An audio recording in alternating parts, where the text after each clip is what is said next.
A lo largo de la historia han ocurrido cientos de eventos que han cambiado el rumbo del mundo, pero probablemente ninguno más impactante que la Segunda Guerra a nivel global que sacudió al mundo hace más de medio siglo. Aquella guerra no solo influyó enormemente en la vida que llevamos actualmente, sino que también tuvo un impacto gigantesco en todas las formas de arte y de comunicación de hoy en día. Por lo que, ¿sabías que gracias a la Segunda Guerra Mundial existe el anime como lo conocemos actualmente? Soy Natsuo, y te invito a que me acompañes a conocer esta bélica historia.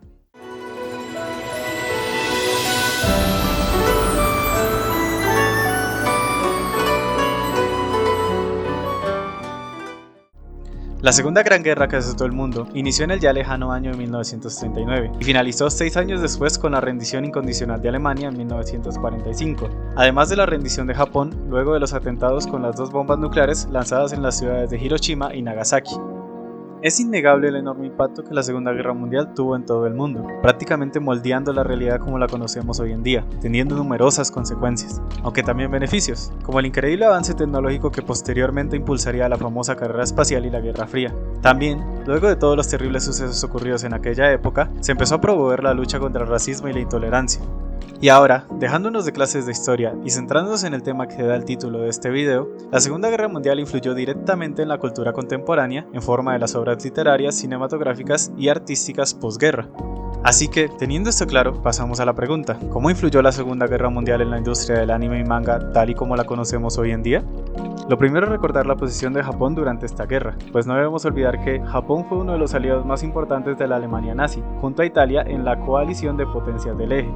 Japón contribuyó enormemente expandiendo su territorio por Asia y el Pacífico, pero luego de lo ocurrido en Hiroshima y Nagasaki, Japón pasó de ser un país agresivo a uno más bien pacifista, y aún más luego de la ocupación de los estadounidenses. Debido a todo esto, en los tiempos posteriores a la guerra, los japoneses se encontraban devastados y con su orgullo destrozado por la rendición, dividiendo su historia en un antes y un después. Hoy en día, la guerra es un enorme tabú incluso en las aulas japonesas, y ellos mismos se niegan a reconocer y aceptar todas las atrocidades que indudablemente cometieron, por lo que una buena forma de intentar cambiar su imagen fue mediante el anime.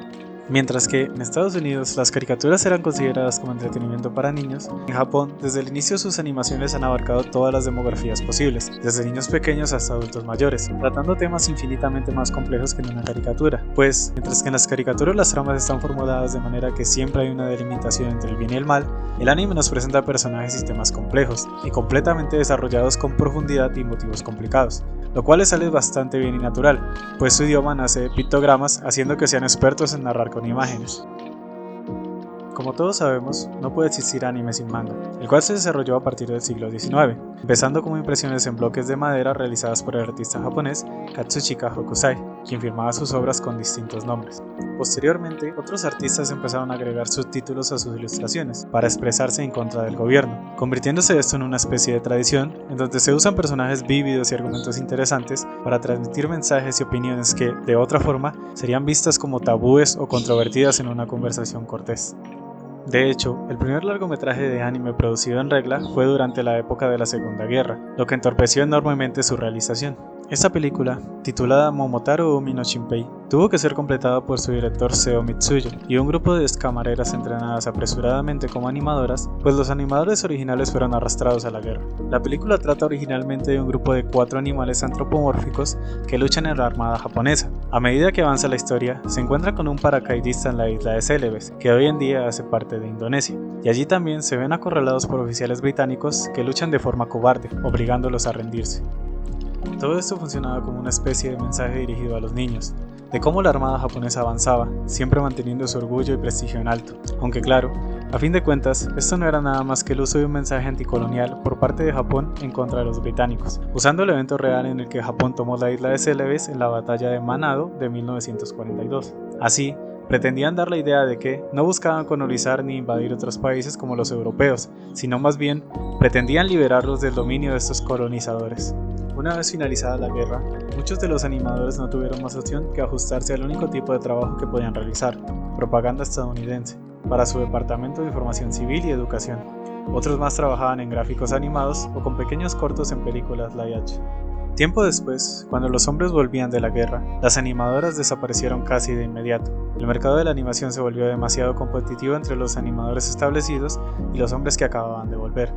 Cientos de soldados y colonos buscaban empleos en esta industria, Incluso varios estudios de animación extranjeros, principalmente chinos, se trasladaron a Japón. Durante este periodo que recién acababa de comenzar, el tan solo mencionar la guerra era el mayor de los tabúes, ni hablar de representarla. Al punto en que, si esto se hacía, las fuerzas de ocupación procestarían a los estudios por mostrar las acciones de la fuerza japonesa como buenas. Un par de décadas después, el tema de la guerra dejó de estar tan estigmatizado, de forma que algunos animes empezaron a usar la guerra como su trama central. Un ejemplo de esto es el anime de 1993 producido por J.C. Staff con Peki no Kantai, una serie que contaba con una especie de historia alternativa, empezando por la muerte del almirante Isoroku Yamamoto, quien fue derribado sobre la isla Bougainville el 18 de abril de 1943. Sin embargo, en esta historia, luego de su muerte, Yamamoto despierta en un barco el 28 de mayo de 1905, justo después de la batalla de Tsushima durante la guerra ruso-japonesa. Yamamoto usa sus conocimientos en los próximos 38 años para evitar que Japón cometa los mismos errores de la vida real. Gracias a este ejemplo, es posible ver cómo Japón utiliza el anime para retratar la guerra de manera diferente a como lo hacen los de Occidente, quienes usan la guerra para simplemente hacer películas de acción llenas de explosiones y actos heroicos. Además, siempre que se menciona la guerra, se centra mayormente en el Pacífico, pues a diferencia de la guerra contra China, que fue una completa carnicería, la guerra naval contra Estados Unidos fue infinitamente menos sangrienta. Hoy en día, habiendo pasado más de medio siglo desde la guerra, las tramas en el anime relacionadas a este suceso son más bien fantásticas o de ciencia ficción.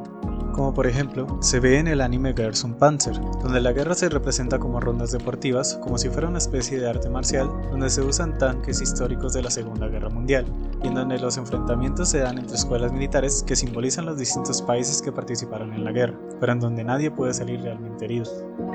Tenemos otros animes similares, como Strike Witches, donde la guerra se involucran alienígenas que toman forma de aviones y propagan enfermedades, y en donde los militares utilizan a jóvenes con poderes mágicos inspirados en pilotos del mundo real, conocidas como brujas.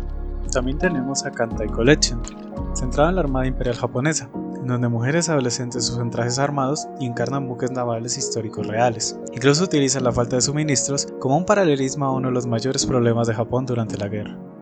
Sabiendo esto, y dejando de lado temas morales e históricos, porque ese no es el tema del video, podemos concluir que, en efecto, de no ser por todo lo ocurrido durante la Segunda Guerra, es completamente seguro que el anime como lo conocemos hoy en día no podría existir.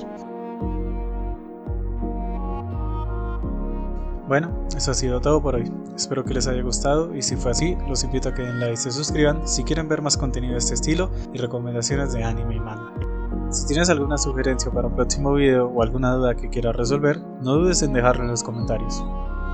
No siendo más, nos vemos en el próximo video.